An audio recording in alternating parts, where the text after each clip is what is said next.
Ça va.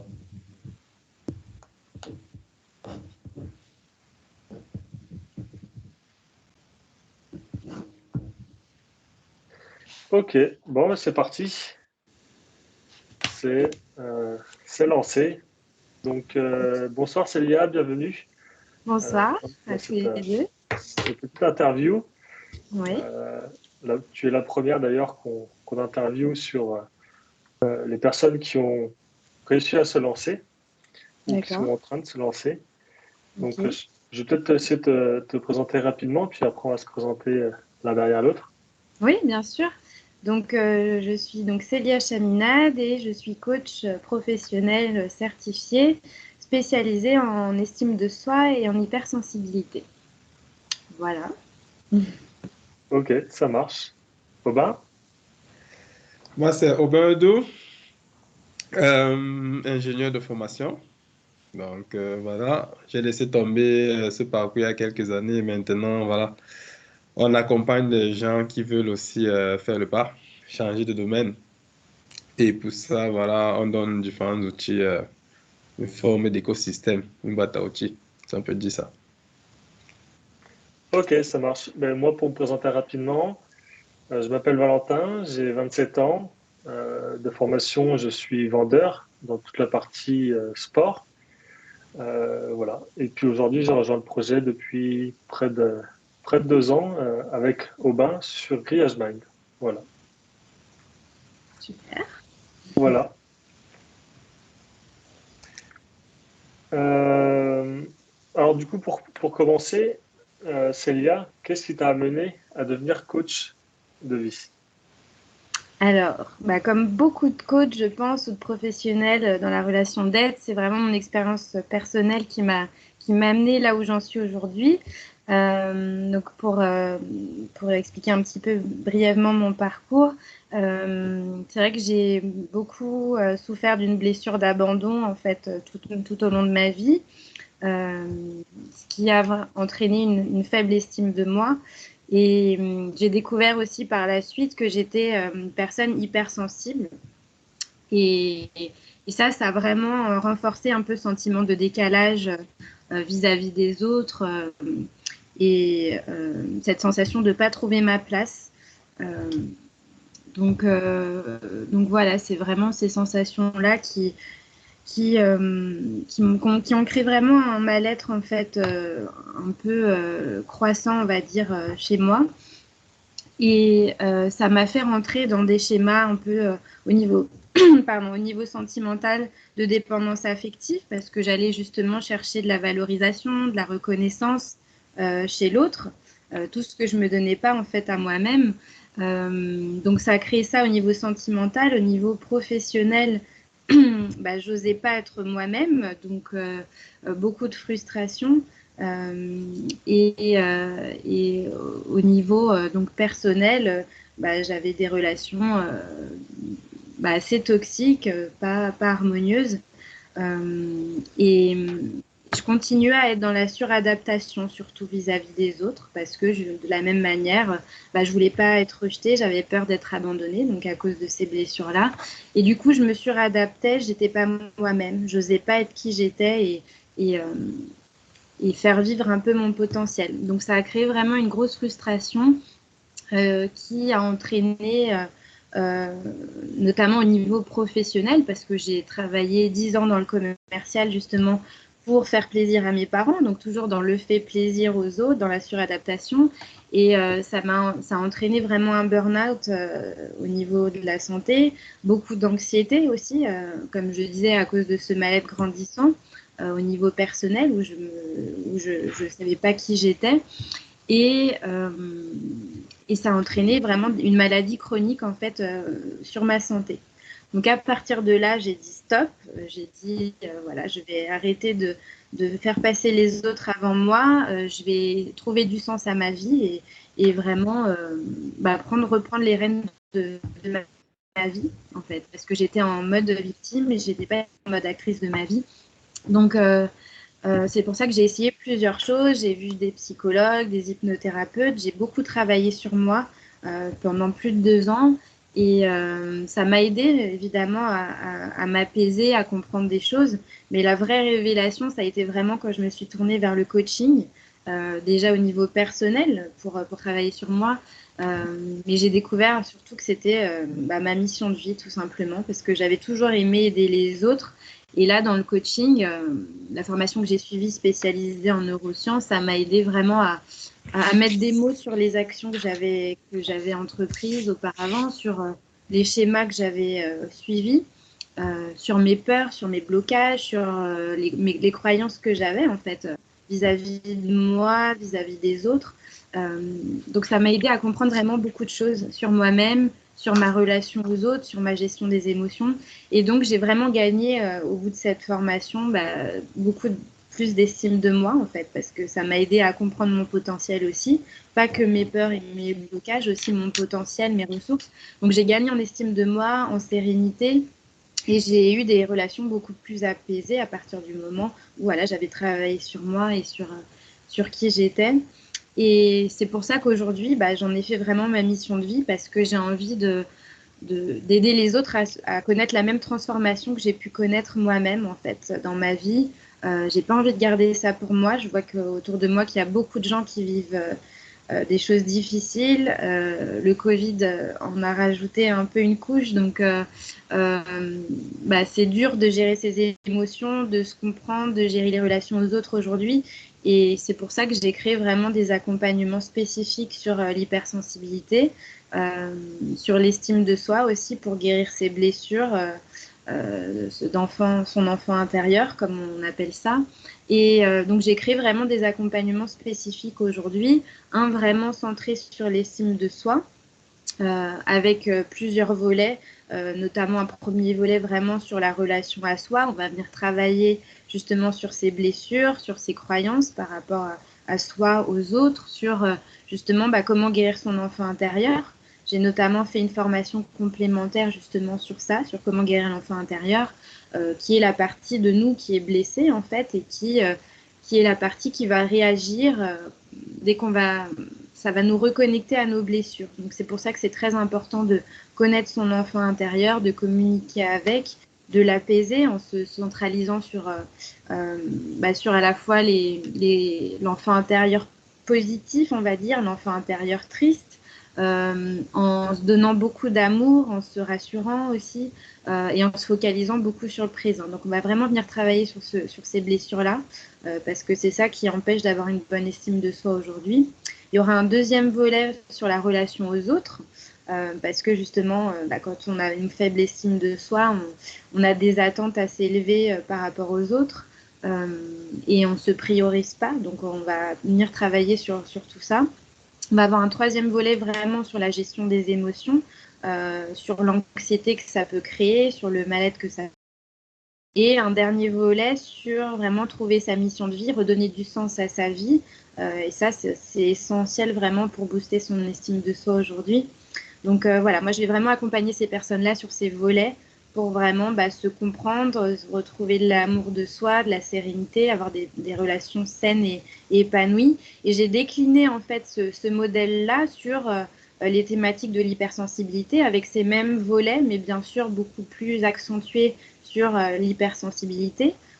Par exemple, dans le premier volet, relation à soi, on va vraiment venir travailler sur les attentes d'un hypersensible, ses besoins, ce qu'est une personne hypersensible aussi, sur le côté vraiment décalage avec les autres qui est vraiment accentué quand on est hypersensible, sur le côté gestion des émotions, parce que quand on est hypersensible, on a des émotions accentuées. Et en fait, oui, excuse-moi de te couper. Du coup, pour qu'on ne perde pas les auditeurs, oui. si je récapitule, tu avais des problèmes, tu avais une blessure d'abandon, et comme tu étais hypersensible, tu te sentais en décalage Oui. dans plusieurs domaines de ta vie, que ce soit professionnel ou bien personnel. Du coup, tu avais des Oui. relations toxiques, tu n'étais pas à l'aise et tu avais tendance à rechercher justement cette reconnaissance chez les autres. Bon, déjà, il y a des mots, les gens qui vont voir la vidéo, c'est pas des gens qui sont pas forcément du domaine des thérapeutes, c'est monsieur tout le monde, ils connaissent pas, ils ont, voilà, les mots comme estime de soi, déjà, c'est pas donné. Pour eux, peut-être quelle est la différence avec Oui, confiance en soi. bien sûr. Blessure d'abandon, donc.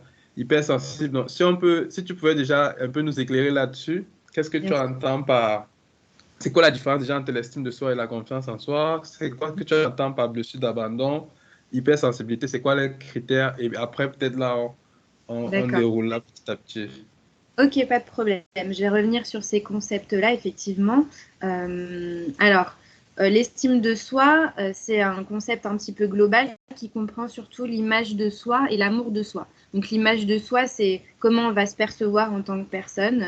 Si on se perçoit comme une personne, je ne sais pas, bienveillante, généreuse, toxique, malveillante, etc. C'est vraiment l'image qu'on va se renvoyer à nous-mêmes.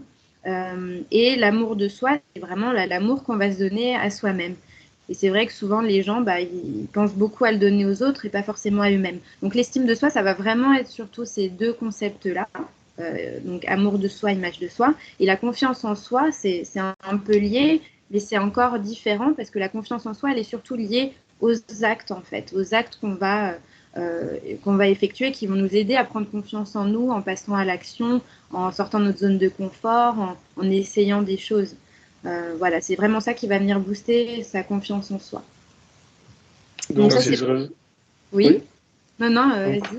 pour bien résumer la différence entre les deux, l'estime de soi, c'est vraiment par rapport à soi-même, et Mhm. la confiance en soi, ce sera plus dans les actes.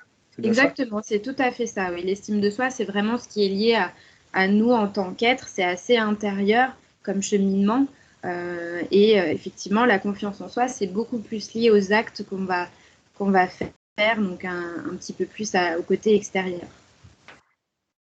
Ok, ça c'est Voilà. bien. Mais Pour revenir sur le concept, vas-y. oui, non, vas-y, je t'écoute.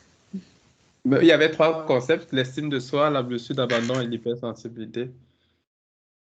Oui, c'est ça, exactement. J'allais revenir sur les autres. Donc, la blessure d'abandon, c'est quand on ressent en fait qu'on a été abandonné, que ce soit physiquement ou émotionnellement. En fait, souvent on a du mal à mettre un mot dessus, mais quand on est enfant ou pas enfant d'ailleurs, dans sa vie, on peut avoir des moments où on peut se sentir mis de côté en fait, que ce soit par sa famille, par des amis ou autres, des gens de notre entourage. Euh, on ne sent pas une présence en fait, physique ou émotionnelle. C'est-à-dire que parfois il peut y avoir des gens, on peut avoir nos parents qui sont présents, mais qui ne nous donnent pas suffisamment d'amour, d'attention. Et dans ce cas, on va ressentir vraiment une sensation d'abandon. Donc un abandon émotionnel ou physique quand on est bien sûr abandonné physiquement.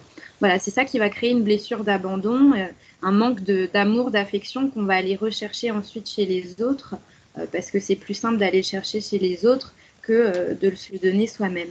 Et on le fait de manière inconsciente et c'est ça qui crée souvent des schémas de dépendance affective. Voilà. Pour revenir sur le terme, pour finir, d'hypersensibilité, alors c'est un terme justement qui est beaucoup utilisé aujourd'hui, qui est assez en vogue. Donc il y a plusieurs personnes qui donnent des définitions différentes, parce qu'il y a aussi ce qu'on appelle les hauts potentiels intellectuels, hauts potentiels émotionnels. Donc tout ça, c'est un peu des sortes de catégories de personnes. Moi, j'aime pas vraiment ces notions de catégories. En tout cas, ce qu'on peut dire sur les personnes hypersensibles, c'est pas uniquement des personnes qui ressentent les choses de manière décuplée et donc qui ont une sensibilité accrue. C'est le cas, mais c'est vraiment pas que ça. C'est des personnes qui vont avoir un instinct assez développé, qui vont avoir une pensée en arborescence, qui font beaucoup de connexions, qui ont besoin d'apprendre du coup beaucoup de choses, d'emmagasiner des choses, et qui vont voilà, être sensibles aux choses positives comme aux choses négatives. Donc, qui ont une belle sensibilité aux choses de la vie, qui vont s'émerveiller facilement, mais qui vont aussi, du coup, prendre les choses beaucoup plus à cœur et ça crée beaucoup de difficultés dans le relationnel, notamment aux autres. Voilà, ça c'est quelques, on va dire, caractéristiques d'une personne hypersensible. Donc il y a beaucoup d'avantages, mais souvent les gens ils voient beaucoup les choses difficiles parce que c'est difficile de gérer par conséquent les émotions qui vont avec. Voilà. Good. Ça, c'est bien ça. Ça, c'est un bon décor. En gros, voilà, pour la blessure d'abandon, c'est on a manqué de présence affective par le passé, que ce soit de Mm. par nos parents ou bien même avant, et puis voilà, ça se manifeste d'une certaine façon, et c'est beaucoup plus simple d'aller chercher chez les autres. Ça, c'est Oui. clair, j'ai bien aimé cette phrase, Mm. parce que en plus, je dirais qu'en plus même, comme on n'est pas éduqué sur ces notions, Mm. on n'en a pas conscience. Les gens ne connaissent même pas ce que c'est qu'une blessure émotionnelle, C'est ça. mais une fois que toi tu le sais, tu as l'impression d'en voir partout en fait. Mm. Tu as l'impression que... mais Exactement. les gens, ils connaissent pas. C'est ça, et on comprend beaucoup de choses après quand on fait le lien, on se dit, ah oui, en fait, je ressens ça et ça explique pourquoi j'ai besoin d'aller chercher chez les autres, pourquoi je me suradapte pour pas être rejetée, au contraire, pour être valorisée. On a ce besoin d'être reconnu et d'être rassuré à longueur de temps parce qu'on a manqué de ça enfant et du coup, on va le rechercher derrière. Parce que c'est un besoin psychologique, en fait, de l'être humain, de se sentir en sécurité. Il y a vraiment cette notion de sécurité aussi qui est très importante.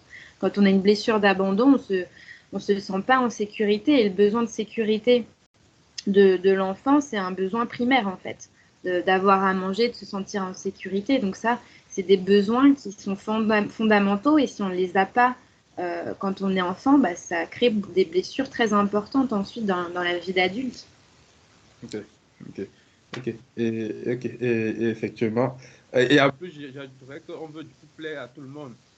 Oui, exactement, c'est tout à fait ça. On veut plaire à tout le monde, ça c'est une autre caractéristique. On a un besoin de plaire très important parce que justement, on a besoin de se rassurer, hein, de se rassurer sur sa valeur, sur qui on est, parce qu'en fait, à l'intérieur, on manque de tout ça, on manque de reconnaissance de sa valeur, de si on est important, on a besoin d'amour et donc c'est pour ça qu'on va avoir un besoin de plaire derrière pour se rassurer, se conforter. Pour que les autres ne nous lâchent pas. Exactement, c'est ça. Ok. Ça, c'est bien. Vas-y, Valentin, tu peux leur dire quelque chose? Bah, je voulais enchaîner sur une prochaine question. Je ne sais pas si tu en avais d'autres à poser avant. Non, vas-y, vas-y.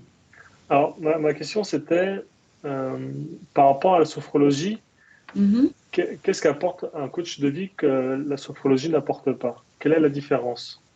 Alors, la sophrologie, elle va aider beaucoup à la gestion des émotions, à travers notamment des méditations. Ça peut être aussi à travers le dialogue, mais ça va être vraiment centré sur le côté santé, sur le côté lien corps-esprit, sur, par exemple, sur l'impact en fait des pensées négatives, du stress sur le corps.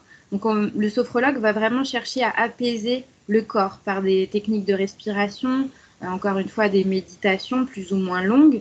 Euh, et parfois, d'ailleurs, beaucoup de sophrologues sont aussi hypnothérapeutes parce que c'est assez proche, c'est assez lié. Et les deux aident vraiment à un mieux-être immédiat, on va dire.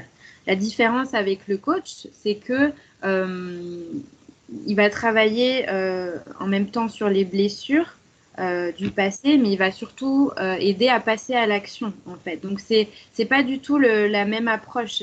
Pour moi, c'est très complémentaire. Le coach, lui, il aide vraiment sur la durée euh, la personne à prendre conscience vraiment. Donc, il y a ce côté prise de conscience et ce côté passage à l'action qu'il n'y a pas forcément dans la sophrologie. Le coach, il va aider d'abord à prendre conscience justement de ces blocages, des freins qu'ont les gens à avancer, justement pourquoi ils se sentent bloqués à ce moment-là. Donc, ils vont vraiment creuser par le questionnement, ce que ne fait pas le sophrologue. Il va utiliser aussi des outils de coaching, justement, par exemple, pour essayer de travailler sur les croyances d'une personne. Donc, les croyances d'une personne, c'est tout simplement ce qu'elle pense d'elle ou des autres, etc. Donc, c'est vraiment le coach, il va creuser vraiment avec le questionnement et des outils précis pour aller chercher la prise de conscience. Et derrière, une fois qu'il y a la prise de conscience, il va dire, OK, tu t'es rendu compte de ça, maintenant comment tu fais pour passer au niveau supérieur? Donc le coach, c'est vraiment un peu un entraîneur de vie qui va aider à atteindre un objectif. Il y a la notion d'objectif qui est définie en première séance. Et en fait, les autres séances, elles servent d'étape, on va dire, pour atteindre cet objectif. On va avancer étape par étape avec le coaché en étant là, en étant un soutien affectif, en étant un expert aussi pour le booster, euh, pour lui donner des outils, pour un mieux-être, pour mieux se connaître, pour mieux s'aimer, etc. Donc c'est vraiment un travail par étape, un travail d'accompagnement, de prise de conscience et d'action qu'il n'y a pas dans la sophrologie. Ok, merci. Voilà. C'est pas mal, c'est pas mal. Le mot que j'ai retenu, c'est le coach, il aide à passer à l'action. C'est ça. C'est une grosse différence. Oui. Ça, c'est une c'est une grosse différence parce que puisque nous, on est dedans aussi. Mhm. Euh, du coup, la question que j'aimerais poser, c'est quand toi, par rapport à ton passé, vu que c'est plus une question de parcours par rapport à toi, Mhm. quand tu as constaté que tu avais ce signe avant-coureur qui marquait un peu ta différence, Mhm. quel a été le déclic en fait pour que qui te fasse dire, OK, là, stop, et là, je vais faire le pas de devenir coach de vie parce que c'est pas quand même facile. C'est vrai que tu as mentionné que tu étais commercial avant, Oui. mais il y a quand même ce côté, je vais quand même aller dans un nouveau domaine, il y a l'insécurité financière. Voilà, donc par moment, on sait qu'on doit changer, mais on ne veut pas le faire parce qu'il y a plein de questions qui nous maintiennent encore dans ce confort, comme tu disais, où Mhm. on ne se sent pas bien, mais au moins on sait que d'un point de vue alimentaire, on a de quoi vivre. Ouais, exactement. Bah, tu mets exactement le doigt sur, pour moi, ce qui est le plus important dans le coaching, c'est que ça permet vraiment de sortir de sa zone de confort. Et je comprends beaucoup les gens aujourd'hui qui n'osent pas sortir de leur zone de confort parce que c'est difficile, parce que euh, c'est pour ça que c'est toute la différence d'avoir conscience de ce qui va pas, de pourquoi on ne cherche pas à avancer, de ces blocages, de ces blessures. Mais derrière, les gens qui n'avancent pas, c'est parce qu'ils sortent pas de leur zone de confort. Ils ont conscience des choses, mais ils osent pas en fait, ils osent pas par peur parce qu'il y a toujours ces peurs qui bloquent et moi la première en fait, c'est pour ça que je suis restée 10 ans dans le commercial parce que j'avais peur de sortir de ça, je me disais mais euh, il y a beaucoup de clichés aujourd'hui malheureusement dans la société où il y a beaucoup de pression, il faut avoir un poste où on est performant, il faut avoir un poste qui ramène un salaire décent, etc. Surtout si on vit dans des zones comme Paris où voilà, c'est important d'avoir un bon salaire pour pouvoir bien vivre. Donc il y a beaucoup de pression et c'est vrai qu'aujourd'hui, il y a les gens forcément, ils n'osent pas forcément faire ce qu'ils aiment dans la vie parce que derrière, on ne sait pas ce qu'on peut avoir comme opportunité. Donc effectivement, moi, ça a été un gros pas en fait de sortir de ça et j'en suis tellement heureuse aujourd'hui, j'en suis tellement reconnaissante, j'ai beaucoup de gratitude parce que j'ai mis du temps.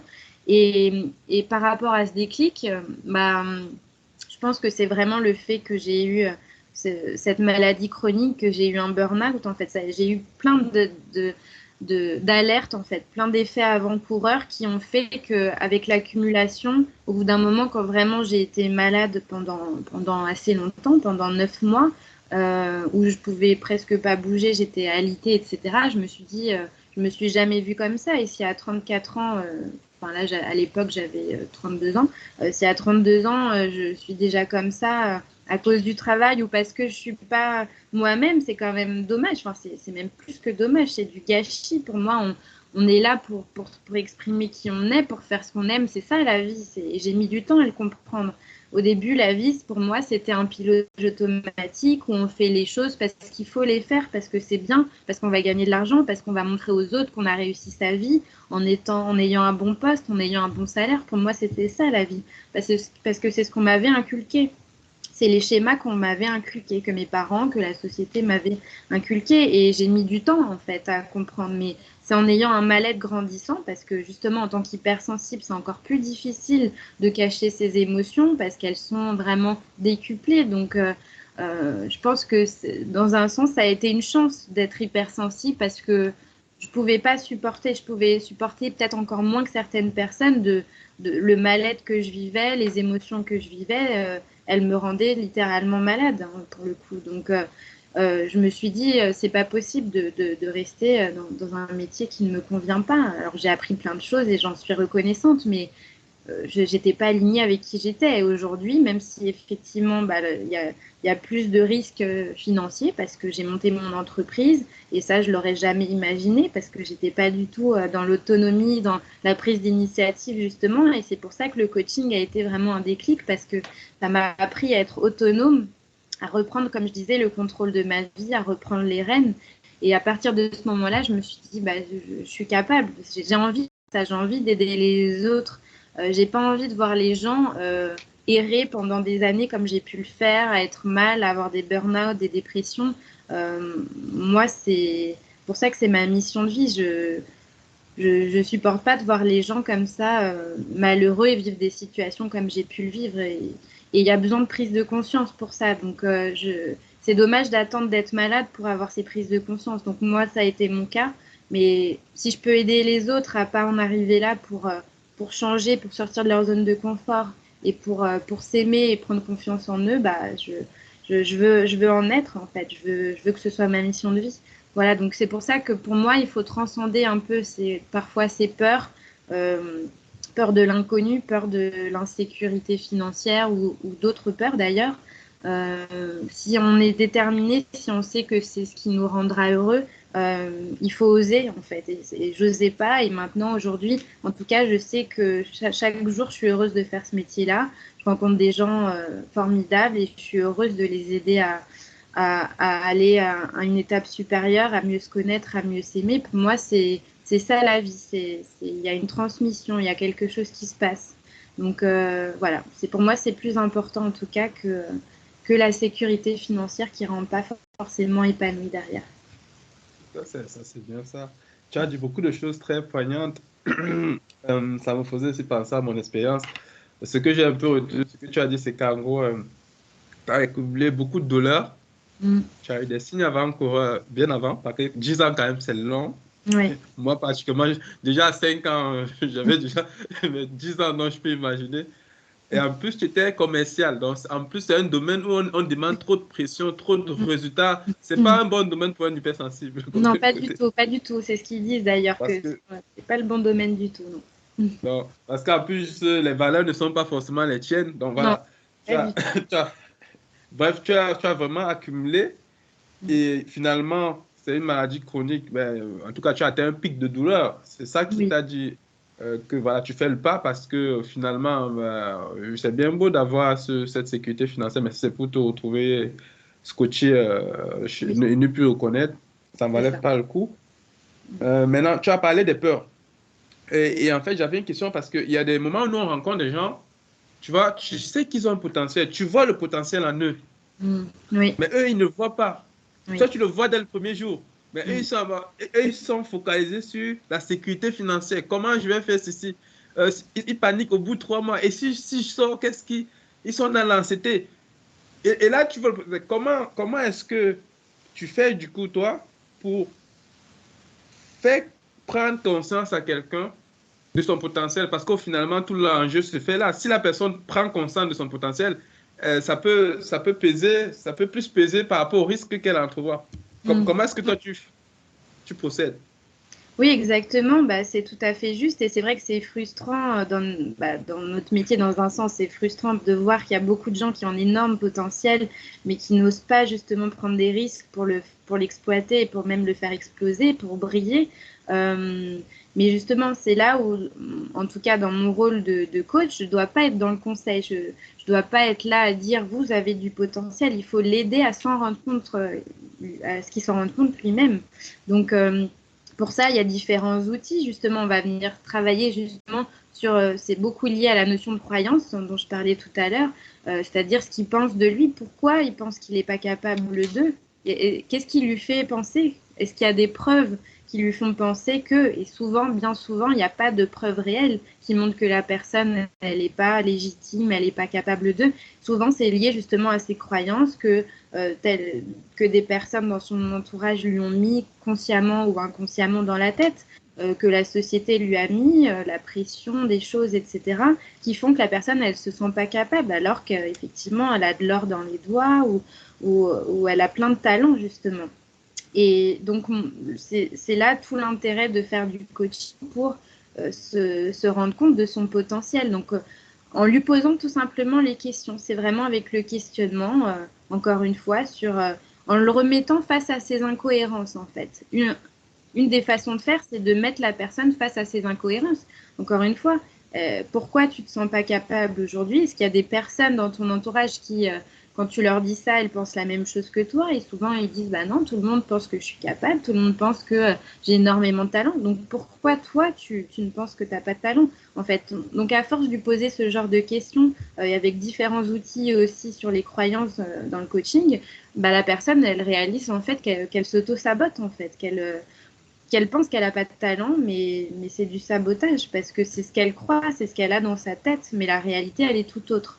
C'est pour ça que le rôle du coach, c'est vraiment de faire comprendre à la personne il y a deux réalités, en fait. Il y a la réalité, bon, après c'est un autre débat, qu'est-ce que la réalité, mais il y a la réalité et la réalité de chaque personne, en fait. Il y a autant de réalités qu'il y a de personnes, parce que chacun a des filtres, justement, comme des lunettes. Moi, j'aime bien cette image des lunettes. Chacun a des lunettes différentes avec des filtres, en fait. Et les filtres, bah, c'est toutes les croyances, c'est toutes les blessures, c'est tout ce que l'inconscient collectif de la société va dire, toute l'éducation que tu as eue, le côté culturel. Enfin, il y a tous ces mélanges qui vont créer des filtres chez la personne et ça va faire qu'elle voit la réalité autrement, qu'elle n'est.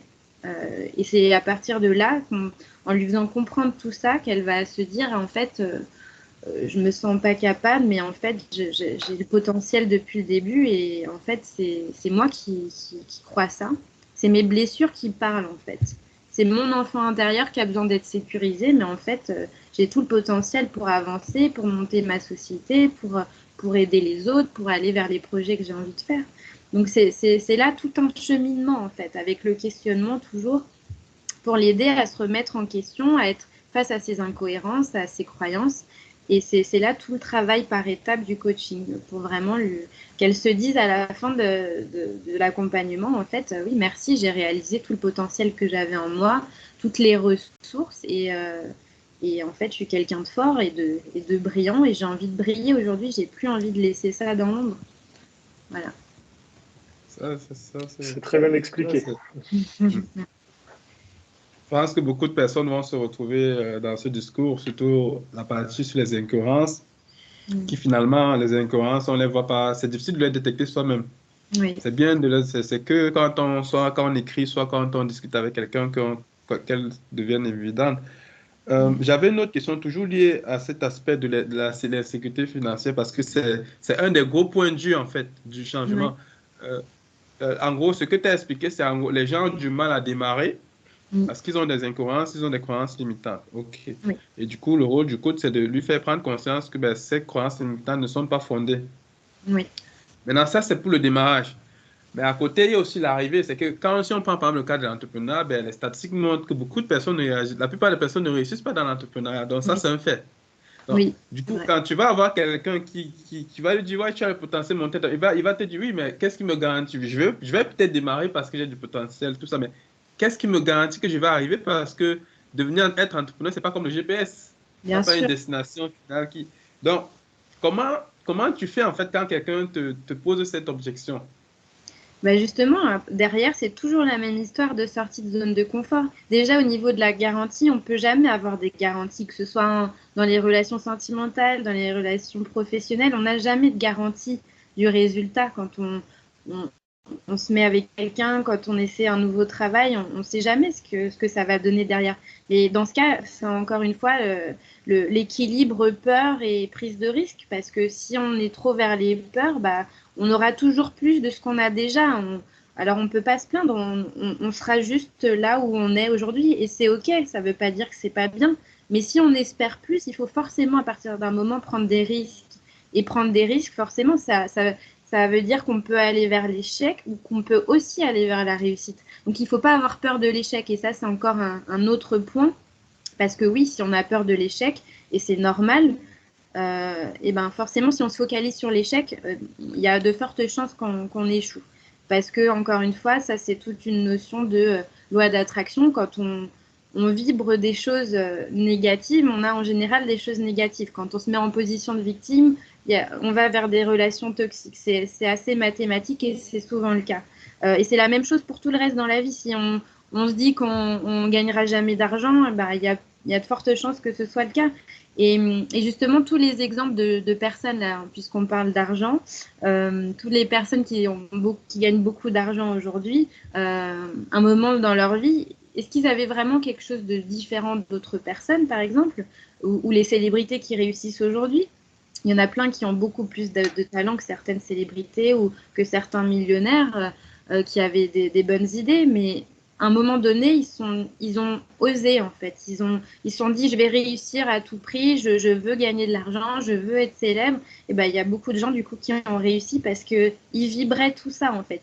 De tout leur corps, ils avaient envie de ça. Et je pense que c'est ça qui fait la différence aussi. Euh, Si on veut être entrepreneur et qu'on a une grosse peur de l'échec, forcément, il y a de fortes chances qu'on échoue. Et encore une fois, il ne faut pas avoir peur de l'échec parce que l'échec, c'est de l'apprentissage aussi. Et ça, j'ai beaucoup appris ça grâce à ma formation de coaching aussi parce que forcément, on a toujours peur d'échouer. Mais l'échec, ça fait partie de l'apprentissage. Si on n'échoue pas dans la vie, si on n'essaye pas, qu'on réajuste pas, c'est pas un processus linéaire en fait la vie. Hein.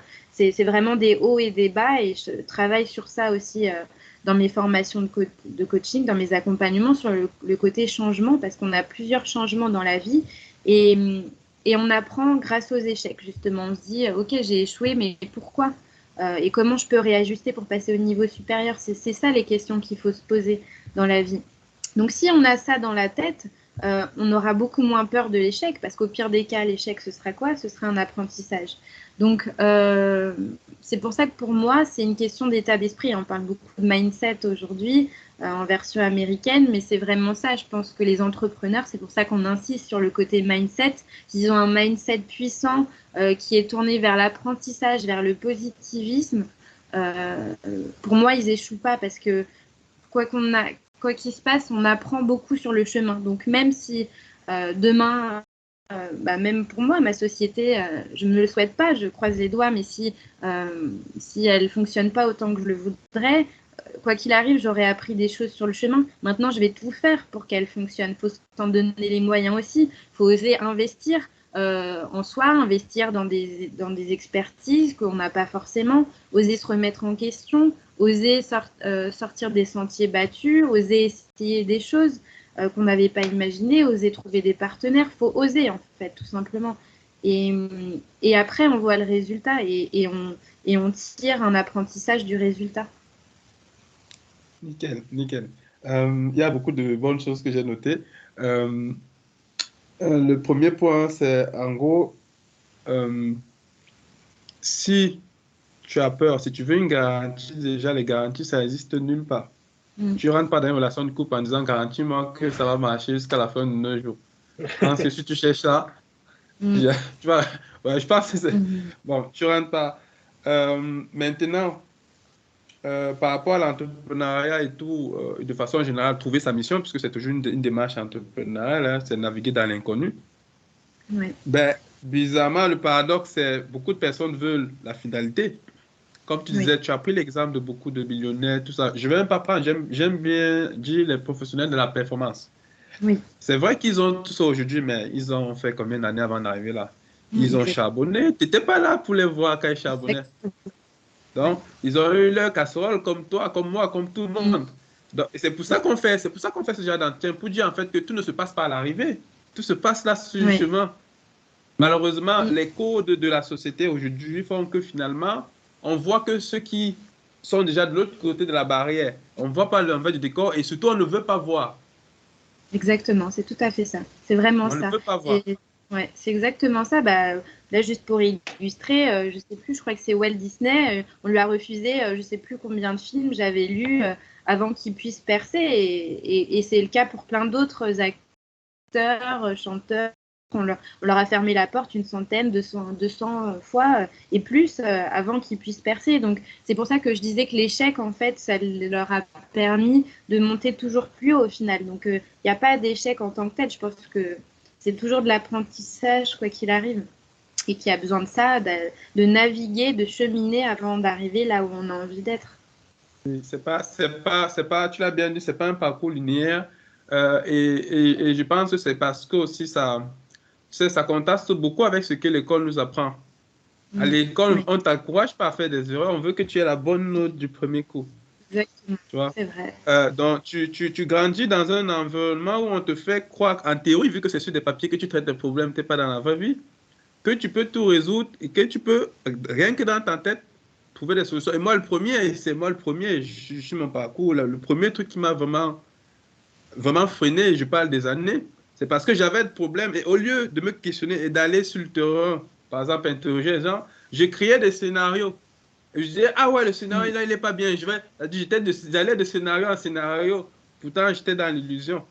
Mais c'est parce Mm. que j'étais encore dans le mode scolaire, si je peux dire ça comme ça. Mm. Et Ouais. tu m'aurais dit ce que tu m'as dit là. Je l'ai même lu plusieurs fois, hein. Je l'ai lu plusieurs fois qu'il faut aller sur les tests. Oui, mais quand c'était mon Mhm. tour, j'étais en train de faire la même erreur. Mm. Donc, Ok. quelque part, on en revient toujours à la douleur.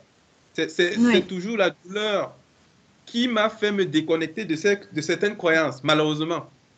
Ouais. Ouais, tout à fait. C'est C'est ce exactement qui ça, hein. C'est fait. ça qui. Oui, Non, vas-y. oui, je disais, c'est ce qui fait vraiment la différence entre la partie théorique et la partie expérience. On peut te le dire des dizaines de fois, tant que tu l'as pas vécu, que tu l'as pas ressenti, tu peux pas Mhm. réellement comprendre Mm. l'objet de la leçon, quoi. Exactement, c'est tout à fait ça. Et c'est pour ça que souvent les conseils ne sont pas vraiment suivis parce que il faut être dans le cas propre d'une personne pour se rendre compte, en fait, pour se rendre compte de ce qui a changé dans sa vie. Et les gens ont beau parfois dire il faut faire ça, il faut faire ça. Non, il faut être dans le cas, il faut se sentir prêt aussi à avancer. Il faut aussi se sentir prêt dans sa vie. Donc c'est pour ça que oui, les conseils, souvent, c'est pas forcément une bonne idée. C'est bien de donner son point de vue, mais c'est important de se faire son propre cheminement intérieur par rapport à sa propre réalité aussi. J- C'est ça, c'est clair. J'aurais une autre question pour toi, Célia. Oui. Euh, Quelqu'un qui aimerait devenir coach de vie, qui sait Mhm. qu'elle est faite pour être coach, mais qui n'a pas d'expérience. Euh, Toi qui as la vingtaine, entre 20 et 25 ans, qu'est-ce que tu lui conseillerais de faire? Quelqu'un qui n'a pas eu enfin, la chance d'avoir, entre guillemets, comme toi, 10 ans d'expérience dans la partie commerciale, qu'est-ce que tu pourrais lui conseiller? Alors, si elle veut être coach, déjà au niveau des qualités personnelles, euh, à partir du moment, je pense, où tu as vraiment l'envie folle d'aider les autres, de les accompagner, que tu es en écoute vraiment euh, par rapport aux autres, à leurs problématiques, que tu as une expérience de vie aussi qui te permet de les accompagner sur certaines thématiques. Euh, et que tu as vraiment beaucoup d'empathie envers cette personne, que tu es capable de comprendre aussi derrière les mots, de comprendre le langage corporel, de vraiment être connecté à l'autre. Euh, Déjà, ça, c'est pour moi les qualités essentielles. Après, une formation, je conseille vraiment de suivre une formation parce que je sais qu'aujourd'hui, il y a beaucoup de gens qui sont coachs sans être certifiés. Alors, j'aimais pas du tout de jugement, mais pour moi, sans parler de la certification, hein, c'est vraiment l'enseignement, les apprentissages qu'on a lors d'une formation. On s'entraîne vraiment sur nous, en fait. On est nos propres coachés. Donc, pour moi, c'est fondamental de suivre une formation, de se documenter. Moi, c'est ce que j'ai fait. Et de suivre une formation qui nous parle, en fait. Parce que souvent, on a un entretien avec une personne au téléphone et on voit si ça résonne en nous. Et souvent, on voit qu'on parle le même langage, qu'il y a une connexion. Et c'est comme ça que j'ai choisi, moi, ma formation de coach, en tout cas. Et cette formation, donc, comme je disais, elle a été vraiment une évidence et une révélation pour moi parce que on apprend à travailler sur nous d'abord en tant que coaché. On est son propre coaché et on est obligé d'en passer par là pour être coach, selon moi. Donc, si tu veux être coach, mais que tu n'as pas tiré de leçon de ta vie, tu n'as pas d'enseignement et que voilà, tu pars de zéro sans chercher à être dans l'apprentissage permanent, parce que moi, c'est ce que je fais aussi. C'est pour ça que j'ai fait la formation complémentaire sur l'enfant intérieur. C'est pour ça que je me documente, que j'ai envie d'en apprendre toujours plus sur l'hypersensibilité, etc., pour vraiment accompagner au mieux mes clients. Donc, les conseils voilà, que je pourrais donner, c'est vraiment déjà d'aimer véritablement aider les autres et puis d'avoir ces capacités d'écoute, d'être dans l'apprentissage permanent et de se servir de son expérience, pas pour parler de soi, mais pour accompagner les autres au mieux. Voilà, pour moi, c'est essentiel. Merci beaucoup, ça répond très bien à la question. En gros, en fait, il y a vraiment besoin, de se documenter, de suivre une formation qui résonne avec nous, parce qu'il faut des outils, et aussi de se connaître soi pour pouvoir être empathique envers les autres et mieux les accompagner. En gros, on doit pas prétendre de pouvoir accompagner les autres alors que nous-mêmes, on n'a pas fait notre chemin. Oui, exactement. C'est tout à fait ça. Et ce qui est bien avec le coaching, c'est qu'on peut accompagner vraiment sur différentes thématiques sans forcément être expert sur les thématiques. Par exemple, je prends un exemple, on peut coacher une personne qui veut, je sais pas, monter une boîte dans le marketing, admettons. Moi, en tant que coach, j'ai pas besoin d'être expert en marketing parce que je vais aider la personne surtout à trouver les outils elle-même. Donc en soi, moi, je vais pas lui faire du consulting. C'est là la différence avec le consulting. Mais je vais l'aider à débloquer ses freins, etc. Par contre, c'est important de se renseigner sur le domaine d'activité de la personne. Voilà. Mais il n'y a pas besoin d'être expert dans le domaine, mais quand même de maîtriser le sujet. Et c'est surtout les outils et sa propre expérience, encore une fois, qui vont faire la différence. Ok. Merci. J'avais une dernière question, peut-être.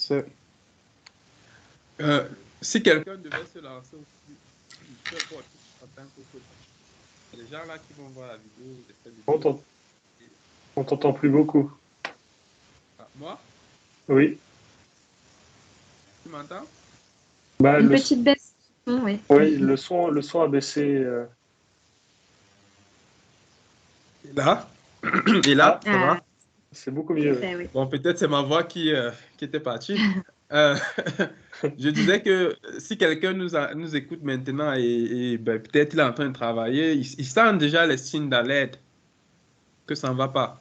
Il sent, je pense qu'il y en a beaucoup aujourd'hui avec le Covid, ou bien même tout simplement, il se dit qu'il devrait changer. Parce qu'il voit que son boulot, son travail actuellement n'est pas pérenne. Il a des projets qui traînent dans sa tête. Quelles sont les 3 erreurs à éviter que toi, tu pourrais lui recommander, en fait, pour pas qu'il arrive à avoir des maladies chroniques ou bien je sais quoi d'autre qui viennent le réveiller un peu trop tard? Ce que je lui conseillerais, alors, avant de parler d'erreur, j'ai envie de dire qu'il s'écoute, surtout qu'il s'écoute, écouter son corps, vraiment, et pas écouter son mental, parce que le mental, il est beaucoup dans les peurs, etc. Et c'est pour ça que c'est important, justement, avec des pratiques comme la méditation, le yoga, ou même toute activité créative qui permet vraiment de sortir du mental, de se déconnecter, comme on dit, donc même le sport, aller courir ou toute autre activité. C'est important pour la santé, pas que par rapport à la perte de poids ou à se sentir bien dans son corps. C'est aussi extrêmement important pour justement ne plus être connecté au mental où il y a toutes ces pensées qui sont en boucle en fait dans la tête. Parce que souvent, quand on est dans des schémas de pensée négatifs, en fait, ça revient le lendemain. Il y a 90% des pensées qui reviennent le lendemain. C'est prouvé scientifiquement. C'est pour ça que souvent, quand on est dans des boucles négatives, on a du mal à en sortir. Et mon conseil, c'est vraiment pour sortir de tout ça, c'est se focaliser sur la méditation, se recentrer sur soi, en fait. Être dans le moment présent et pas être là en train de toujours avoir des plans sur la comète et de faire travailler son mental, ses peurs, etc. Se reconnecter au moment présent avec les activités dont je viens de parler. Déjà, ça enlève le stress et ça permet de se poser avec soi-même et de s'écouter, surtout d'écouter son corps. Donc ça, c'est extrêmement important parce que c'est comme ça que les signes avant-coureurs, ils prennent pas d'ampleur et on peut les écouter en amont. La première chose, donc, c'est s'écouter. La deuxième chose, c'est, je dirais, c'est oser. Donc, c'est oser, encore une fois, oser passer à l'action, oser prendre des initiatives, même si on a des peurs, oser, parce que quand on a envie de choses, c'est pas pour rien. Si on a des envies en tant que personne, c'est qu'on a des besoins. Et si les besoins ils sont pas nourris, c'est là que on rentre dans des boucles négatives et qu'après on a des conséquences. Donc écouter, ça va avec écouter, écouter ses besoins, oser passer à l'action. Et donc, les erreurs à pas commettre, bah, du coup, ce serait ça. Ce serait de se dire, de pas oser, en fait, de pas oser sortir de sa zone de confort en disant, oui, je voudrais bien faire ça, mais j'ai peur des conséquences, donc je vais rester là où je suis parce que le corps, il est malin, il va toujours te rappeler à l'ordre si tu l'écoutes pas. Moi, ça a été vraiment mon cas, hein. Moi, ma peur d'abandon, je l'ai occultée pendant des années, justement, parce que malgré tout, j'avais une enfance très heureuse. Donc, la blessure d'abandon, elle était occultée. Et en fait, ça m'a fait un gros choc quand à 30 ans, bah, j'ai eu vraiment un choc émotionnel et j'ai réalisé les blessures à ce moment-là. J'ai réalisé que j'avais pas été autonome, etc. Et donc, ça fait un gros choc quand on s'y prend trop tard. Donc, mon conseil, c'est vraiment, oui, d'oser, en fait, d'oser, oui, s'écouter, c'est ce que je disais. Et donc, de pas commettre l'erreur de rester dans ses peurs, en fait. Euh, ouais, je sais pas, euh, de choisir la facilité, en fait. Pour moi, c'est ça. C'est une erreur. C'est dommage de ne pas s'écouter. On est tous là pour une mission sur Terre. On est là pour aimer, pour avoir la joie de vivre. Donc, si c'est pour rester dans une situation sécuritaire, mais qui ne nous plaît pas, où on n'est pas heureux, on n'est pas épanoui, c'est pas la peine. Donc voilà, j'ai envie de donner ces conseils-là. Et les erreurs, c'est voilà, de ne pas s'écouter, de ne pas oser, de ne pas avoir confiance en soi surtout.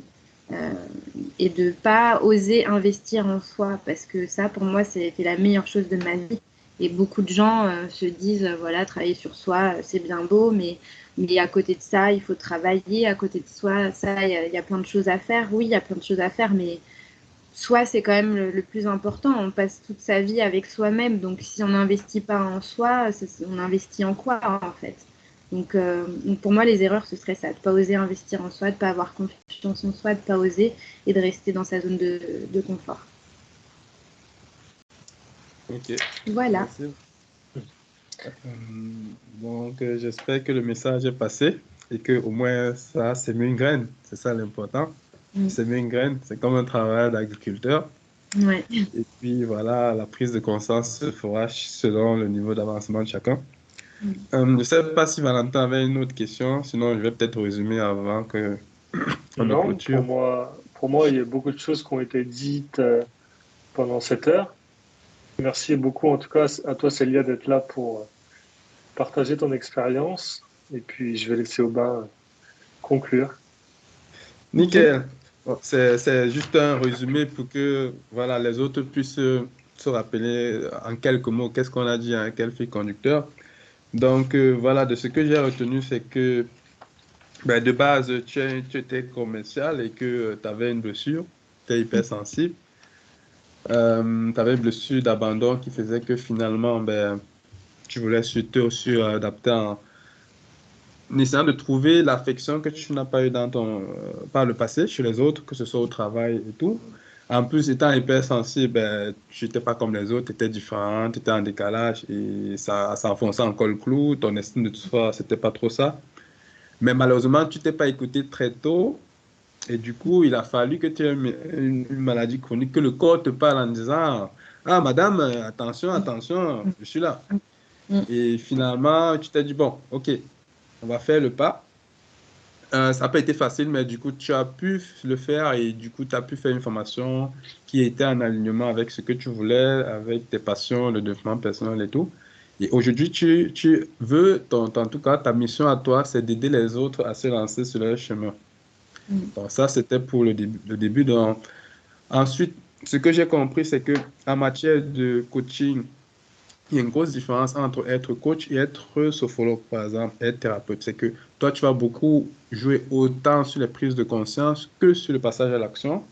Là où, par exemple, le sophrologue, lui, va beaucoup jouer sur l'aspect santé, uniquement gestion des émotions, que ce soit sophrologie, hypnothérapeute. Voilà. Donc, le coach, c'est vraiment quelqu'un qui t'accompagne à passer à l'action.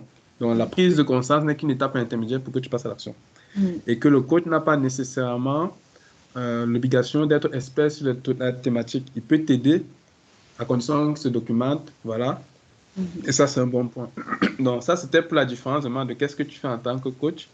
Euh, et tu nous as parlé de beaucoup d'outils que tu utilises au niveau des croyances limitantes, au niveau de la prise de conscience de son potentiel, au niveau de l'estime de soi. C'est une de tes spécialités d'ailleurs, de l'hypersensibilité. Tes accompagnements sont centrés là-dessus. Donc, c'est un peu des piliers sur lesquels tu vas venir jouer pour que la personne se rende compte que ben, il faut qu'elle regarde déjà dans le rétroviseur.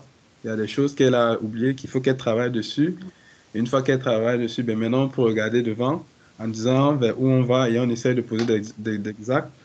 On a vu que au niveau de la peur, de l'insécurité financière, qui est généralement une des plus grandes peurs, ben, qu'il faut la regarder autrement. Premièrement, l'apprentissage dans la vie réelle passe par des erreurs. Donc, c'est pas, quand on échoue, c'est juste une étape intermédiaire, premier point. Deuxièmement, qu'on ne peut pas prétendre vouloir se dépasser, vouloir atteindre quelque chose de grand, en même temps ne pas vouloir sortir de sa zone de confort. C'est Donc, ça. il y a un paradoxe, il y a un paradoxe et que ben, il faut trouver un juste milieu entre la peur et la prise de risque, mais toujours est-il qu'il faut quand même avancer aussi petit soit-il. Ça, Ouais. c'était pour l'aspect prise de risque et incertitude vis-à-vis du lendemain.